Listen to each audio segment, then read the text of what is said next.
I live up in Monroeville, Pennsylvania. For those who don't know, it's a historical site when it comes to horror movies, being that it has the mall where they recorded the original Dawn of the Dead back in 1977. The town itself isn't that different from any other, but the type of people we occasionally get passing through can certainly be interesting. There's the occasional tourist group, horror convention, and several Romero tributes. All I'm saying is that we're pretty used to seeing weird stuff around here. Not like every day, but more often than I like to admit. So when I first saw a flyer for something called the Traveling Graveyard, I didn't give it a second thought. However, it happened to be taped to a wall just outside of the Indian restaurant where I waited in line for my Friday night tikka masala, so I gave it a look. It took me a few seconds to even realize what it said. It was such a strange collection of words, like raspberry shoes, hug missile, or bright black. I had to look closer. Kinda like you did when you clicked this. I took a picture of the flyer, got my order, and made it back to my car. I could tell it was gonna rain. I spent some time checking the picture in my car, zooming in on the details I might have missed. The flyer had a simple vector graphic style picture of a tombstone with an elderly couple standing behind it. They were leaning against one another, smiling, and looking straight forward. At first it looked fine, but once I zoomed in, I noticed little discrepancies. For example, they had too many teeth.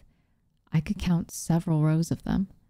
Another was that the woman in the picture, who at first looked like she was leaning on her husband, was actually grabbing him by the neck. The Traveling Graveyard, it said, with "Coming this Friday to Monroeville," printed in small letters underneath. There was an address and a bunch of company logos at the bottom. Honestly, I didn't recognize any of them, but it looked legit, like some kind of sponsored event. I figured it might be a movie premiere, given the town's history. Lucky for me, the address was on my way home. I could swing by and just catch a glimpse. I hadn't heard of any big projects being filmed in the area, but sometimes those things can fly under the radar. Then again, it could be a club or some kind of opening event. There was no way to tell. I sent the picture of the flyer to my buddy Henry, who immediately called me up as I pulled out of the parking lot. The guy lives for horror stuff. "What the hell is it?" He spurted out, not even saying hello. No idea. Checking it out on my way back. "I'll meet you there." You don't have a car. "I'll bike." He hung up before I got the chance to ask him about it. Had no idea he even knew how to ride a bike. I made my way to the address. The road was mostly gravel, leading through a small forest passage just outside of town. Still pretty central, I could see the lights in the distance. I heard something up ahead and noticed that I wasn't the first car to arrive. And there it was, just around the bend, the Traveling Graveyard. The place used to be a field for dog agility competitions, but I hadn't seen any arranged for quite some time. Now, it was a graveyard. At least 4 dozen tombstones, all neatly arranged. A black cast iron fence surrounding the area, and an honest-to-God church waiting at the end of a long path. No haunted house Halloween decor, just an actual graveyard that sprung seemingly out of nowhere. Some cars came, others went. When the crowd settled, I counted 9 other people who were curious enough to stick around. They'd stepped out of their cars to take pictures and chat.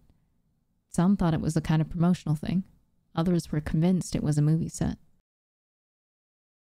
When Henry finally arrived, he was practically blue in the face.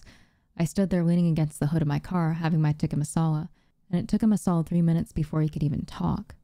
When he finally did, he almost threw the bike in a trench. Old thing, nothing short of a miracle that the chain hadn't rusted shut or broke on the way here. You're driving me back, he wheezed. I just nodded, my mouth full of chickeny goodness. I pointed down the road towards the church. Hell of a set, Henry grinned. What do you think? Lionsgate? Universal? What? The production money, man. Movie magic. This is big time. Which one do you think it is? I couldn't answer. Henry seemed convinced already, but I wasn't so sure. If this was a movie set, why would it have that genuine graveyard smell? The soggy grass, the fresh dirt. You can't put that on screen. I finished up my Friday dinner and joined Henry inside the gates. There was a couple ahead of us who were the first to go through, and I could tell they had to make an effort to get in.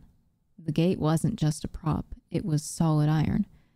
Henry just oohed and awed, not paying too much attention to the details. For example, there were no names on the tombstones. They looked real, though. We followed the others inside, walking all the way up to the church. It was a strange building, much smaller than a modern church. I couldn't imagine it being 2 pews wide. It was tall enough and had a looming bell tower. I looked up to see if I could spot anyone up there, but it was getting too dark. The gathering rain clouds weren't helping. Henry elbowed me, pointing at the church. "A little help?" They were pulling the doors open. It took 3 of us to do it. Good thing we did, as the first drops of rain just started poking at us. We all gathered, expecting some kind of event manager to reward us for our curiosity. Maybe some movie swag or something. But as those doors swung open, there was nothing. Not a soul. Just dusty old pews, badly insulated stained glass windows, and an empty altar up front. Not a single cross or Bible to be found, but plenty of dry and dead moths. The place was either ransacked or half-finished. Henry seemed to think the latter, while I was leaning more to the former. The peeling paint on the walls wasn't there just for show. It was old. Probably lead-based, too. "This is The Nun kind of shit," Henry whispered reverently. "Holy shit. This might be a preview screening." "Henry, I know you like the fucking view up there, but pull your head out of your ass." I snapped back. "This is not a fucking movie set." "Like hell it ain't," he chuckled. "Look, see? Plastic flowers." He picked up a sunflower from under a pew, only to realize that it wasn't plastic. It was dried. A strange, dry, tinted sunflower. The rain was picking up outside. Some of the others turned around to go back, but most of us stuck around to explore the church. We were already invested, and this trip had to mean something. Pennsylvanians aren't about to waste their Friday night just because someone decided to drag them out into nowhere. If anything, they'd be leaving with the communion wine and calling it a good one. I wasn't all too convinced, though. Some of it just looked a bit too real. Checking the pews, I could see little scratched-out letters and numbers. There were a lot of years marked, but none of them seemed to date past 1890. There was also a whole slew of names hastily scrawled on the walls, possibly by children, judging by the height and legibility. At least a dozen names. Boys and girls. No surnames. I stepped back out into the rain and called my buddy Luke. Reception was a bit spotty, but the call got through. "Yeah?" He answered, trying to speak through the static. "Hey, can you look something up for me?" "What?" "Look something up for me." It took me 3 tries to explain to him that I wanted some info on the traveling graveyard event. Maybe we'd seen the wrong date, or there was some kind of misprint. This was clearly the right place, but it didn't seem like the right time. Luke said he'd look it up and call me right back. I stayed outside for a while, huddling under the roof. I looked down the path leading up to the church to see if the others had already made it out. I figured they had, since I couldn't see them anywhere. Then again, their cars were still parked outside. And another thing, the gate was closed. We'd left it open. Why would they close it? I had this sinking feeling that I was missing something obvious, but I couldn't put my finger on what. Like that feeling when you leave home, convinced that you're forgetting something important. I looked around, letting my eyes drift over the tombstones, but there was nothing out of the ordinary. Then again, the rain was making it all harder to see. Henry joined me just as Luke called me back. I kept getting disconnected the moment I pushed to accept the call. It got dropped over and over 3 times in quick succession. On the 4th, a weak signal came through. I could barely make out what Luke was saying. There was so much interference that most of it came out sounding like he was stuck in a microwave. A few words pushed through, mostly asking things like, "What the fuck?" and "What are you talking about?" It didn't take a genius to get that he had no idea what we were talking about, and that this event was unheard of. I tried yelling the address back at him if he wanted to check it out himself. I spelled it out over and over, but he just couldn't hear me. Finally, as the 4th call disconnected, I texted him instead. I was surprised to see that it went through. Henry just sneered at me. "I don't like that look. he said. What's going on? Where'd the others go? I asked, brushing some rain out of my hair. What others? They, the guys who left. There was like 4 or 5 of them. Oh, they went out back, I think. Henry took me back inside, pointing to one of the stained glass windows. He was right. I could see a bunch of people walking back and forth between the graves. There was only one problem. There were 7 of them, not 4 or 5. Henry counted them with me, and the other remaining people in the church stepped up alongside us. We could barely make the others out in the rain, but it was clear that there were a few too many. Maybe more came by, someone whispered. Maybe they're the event people. Can't see more cars, someone responded. Were they always there? Did we check? And finally, as we all quieted down, I heard Henry whisper, What the fuck are they doing? That's what we were all thinking. They were all just standing there, seemingly immobile. They weren't running for cover or leaving altogether. They just stood there as if held by some invisible will. Puppets waiting for their strings to be pulled. Then, from the other side of the room, a whisper. There are more on this side. At least 8, possibly more further in. No idea where they came from or what they were doing. If anything, they looked more like statues than people. For a moment, we all just stood there, trying to imagine what the hell they were trying to do. Finally, the couple who'd stepped in ahead of us chimed in. They were leaving. I was inclined to join them, but something told me it was a bad idea. Besides, Henry wasn't ready to let me go just yet. If anything, he was getting excited. This all seemed like part of the event to him. Instead, the rest of us gathered at the open doors, watching the 2 wander into the rain. Only me, Henry, and the 16-year-old looking kid remained indoors. Once they got halfway, they turned to us and screamed. It was so damn fast. They came from both sides of the building, beelining straight for the 2. 16 bodies in total, all drenched by the rain. I could make out some vague shapes like a girl in a white dress and a tall man with a black suit. They weren't really running. It was more of a strange walk, like their entire body was on a swivel. They rolled their spines back and forth, having their necks bobbing back and forth. One of them fell over, smacking his head on an unmarked grave. The couple made a run for the gate, but it was too high to climb. They tried helping one another, one stepping onto the other's hands, but it was too late. Some kind of instinct wanted me to run out there and help them, but I didn't. I just stood there, waiting to see what would happen. They grabbed the man first. He was still holding up his arms, trying to get his girlfriend over the iron fence. They lifted him off his feet in what looked like the most casual effort, and a second later, they threw him straight up. Like a balloon taking flight, he accelerated upwards, past the rain, the clouds, and into the sky. He kept tumbling back and forth, weightless and desperate. He flailed like a bird with a broken wing, but it was useless. I could hear him screaming as he went higher and higher and higher. His panicked screams faded into the rain. They only managed to grab the woman by her foot, but it was enough. It's as if she was put into a spin, her head and body drifting upwards as she grasped for the fence. It slipped by her fingers as her piercing death scream cut through my nerves like a hot knife. The higher she went, the more passive the crowd became. They slowed down, and the swivel of their bodies was stiffened into a statuesque back-straightened stance. The 3 of us just stood there, not knowing what to do. I couldn't move. I wanted to slam the door shut, but I didn't know what would set them off. I didn't dare to look at Henry or the kid. I barely managed to force the air into my lungs. Henry's world had shattered. I could hear him muttering, "What the fuck?" over and over and over. He had the look of someone trying to figure something out, but the answer never came.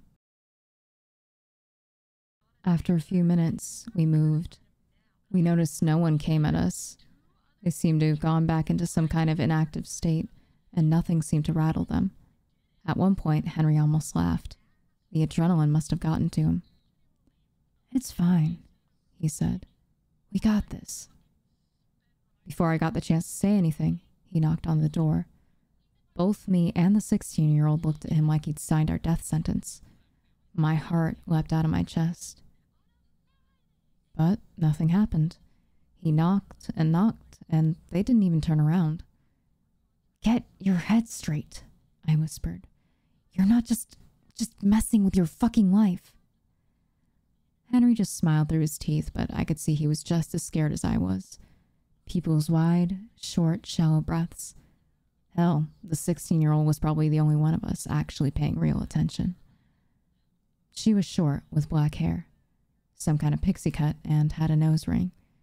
She kept looking back and forth, both between the two of us and the crowd gathering outside. She tapped my shoulder, forcing me to make eye contact. "Help me with this." We started dragging one of the doors shut, but it was way too heavy. It'd been one thing pulling it open with dry dirt under our feet, but now with the rain, it was getting downright difficult. It wasn't until Henry got out into the rain to push that we made some progress. But the moment he stepped into the rain, they all turned toward us. Like a motor spinning to life, their movements became animated. Every limb a fluid motion, heading our way with complete abandon. They stumbled over one another, over the graves, slipped in the mud, but kept going forward. We both grabbed Henry and pulled him in, and the moment he stepped inside, they stopped moving. All three of us tried to catch our breaths. Henry's manic smile was still plastered on his face. He'd cracked. Hard. "It's the rain," said the pixie cut girl. It's something with the rain." Using my belt and plenty of patience, we pulled the other door shut. There was no lock, but as long as we kept out of the rain, it seemed simple enough. The bodies outside weren't paying us any attention. The pixie cut girl kept rambling on about whatever wild theory came to her mind. Aliens coming to take us away. Some kind of rapture. But it all came back to that one point, that it was all connected to the rain. Henry had other ideas. He figured we ought to just stay inside and call for help, which in itself wasn't a bad idea.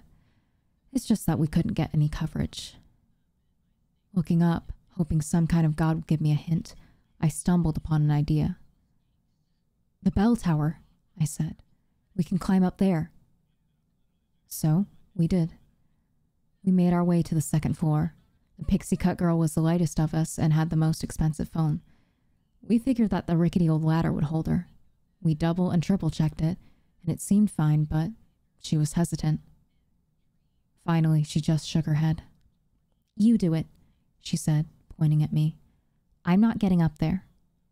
There was no time to argue. I started climbing, one creaky rung at a time. When I finally made it up, I could see all through the graveyard. The rain was pouring down, making the roof of the bell tower creak. In the distance, I could see the edge of the iron fence, but everything outside of that was covered by the rain. There could have been a dozen police cars just outside, and I've had no way of knowing. That's when my phone started buzzing. Missed calls and messages, all from Luke. "Where are you? Hello? Is this a prank? Pick up!" And finally, a picture.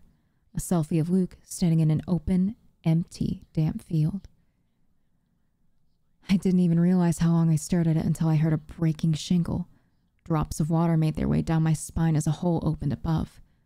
My screen was unresponsive, so I wiped it with my jacket. From downstairs, I could hear Henry's jeering cackle. "Hey, looks like they're moving, buddy." "Hurry the fuck up," added the pixie cut girl. There was a strange sound, like very slow woodpeckers. Something hard hitting the side of the building, over and over again. I dialed 911 as fast as I could, but the damn connect button refused to work. The water was interfering with it. As the call lit up with a green symbol, I saw something peeking over the edge of the roof. She was young, but no child. Eyes hollowed out, leaving empty holes on the inside of her blackened skull. Her mouth wide open, her lower jaw swinging back and forth. She wasn't breathing. She wasn't in pain.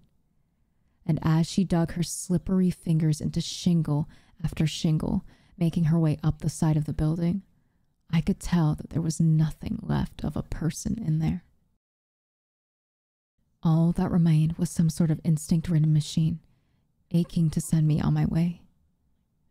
An operator answered, asking me what my emergency was. "I need help," I wheezed. They're going to..." Looking at her, there was no doubt of her intentions. "They're going to fucking kill me."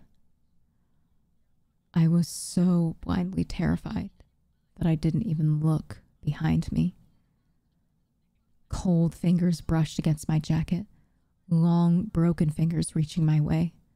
A tall man with a suit, his head hanging low. I could see the rainwater pool in the back of his eye sockets, making it look like he never stopped crying as it squelched out with his every move. I recoiled, only to completely lose my balance. I sunk down halfway down the ladder and fell. I landed really bad, putting all the weight on my ankle. I could feel something snap, followed by a tremendous pulsing pain shooting all the way down from my heel up my spine. My phone slipped out of my hands and slid across the floor. Henry just managed to catch it moments before it tumbled down to the first floor. He picked it up, yelling at the operator. "Hello? Hey, is anyone... Hello?"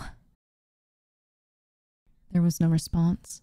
We could barely get reception down there. In between my thumping heartbeats, I could hear the pounding fists go quiet above. A steady stream of water from above stained the carpet.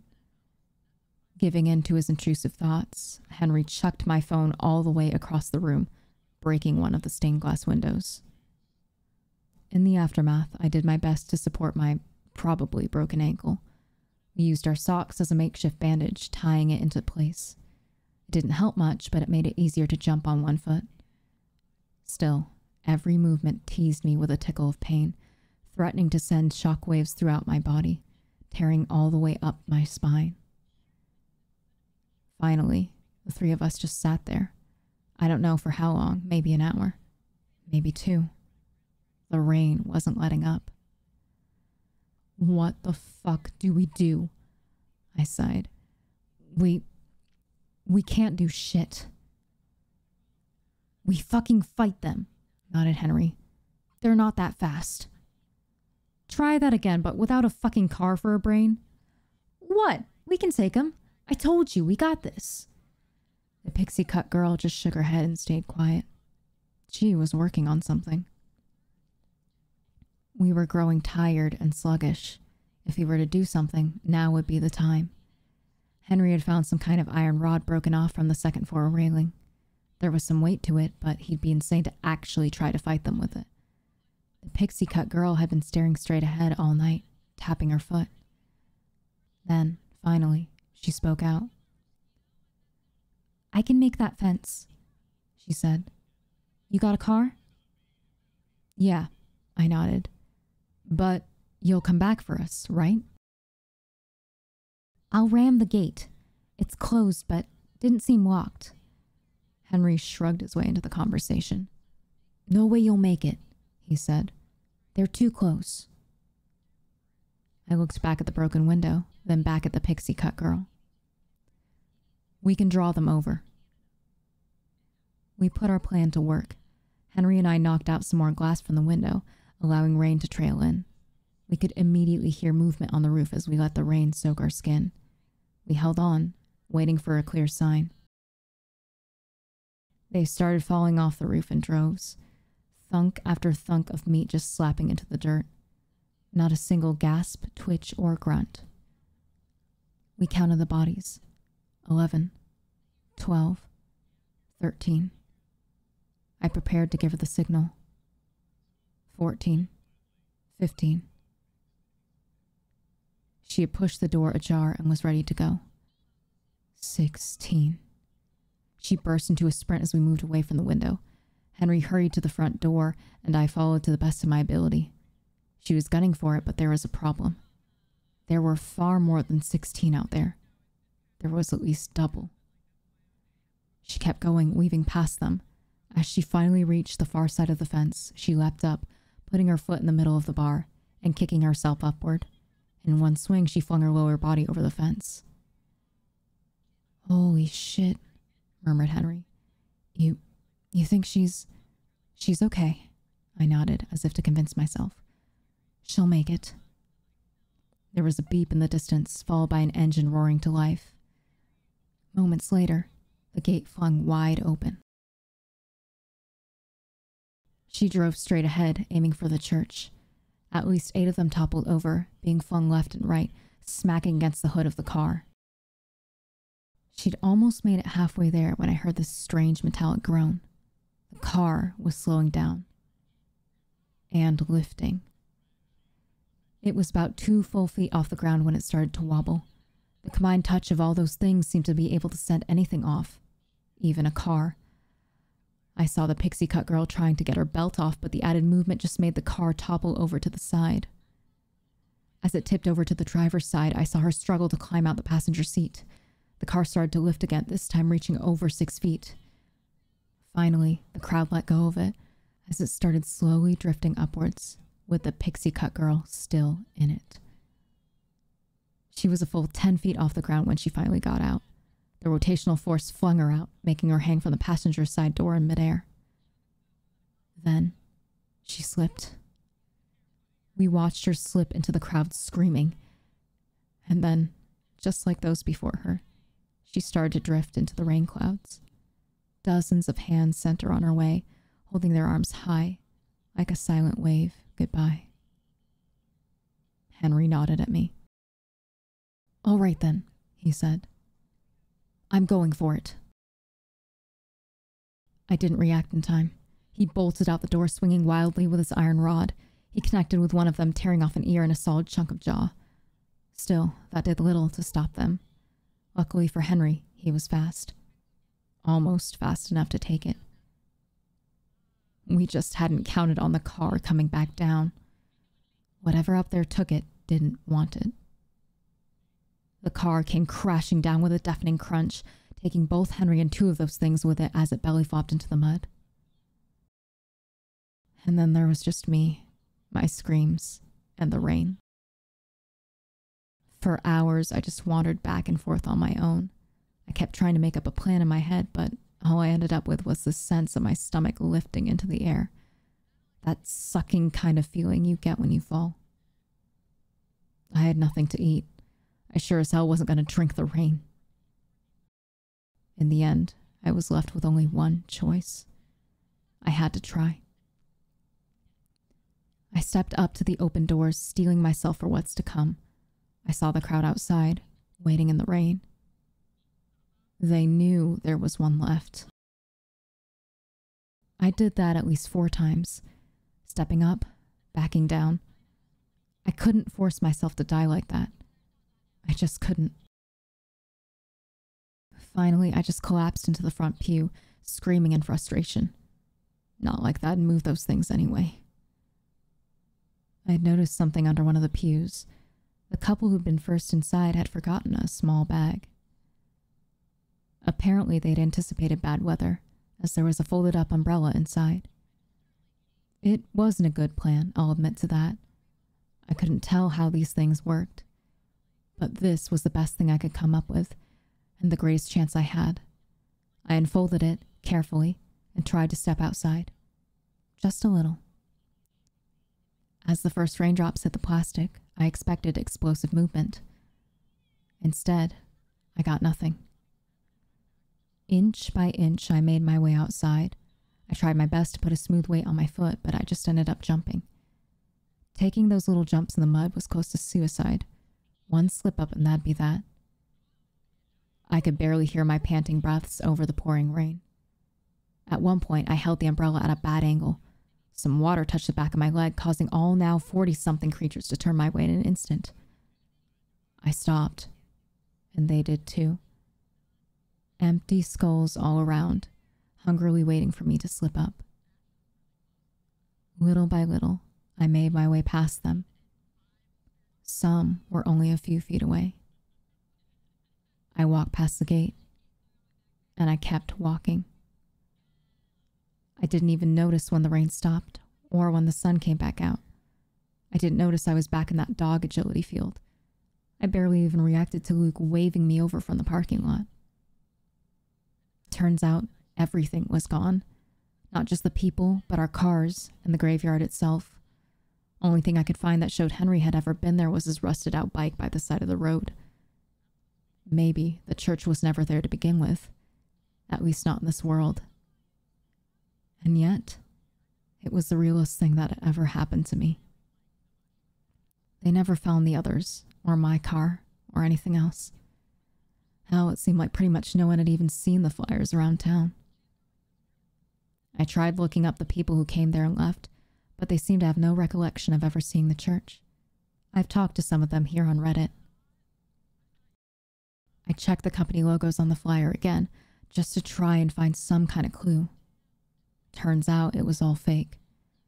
There were some people who claimed to have seen someone put the flyers up, but all I got was that she looked young. I've never seen or experienced anything like that night. Nothing. But this is why I always keep an umbrella around.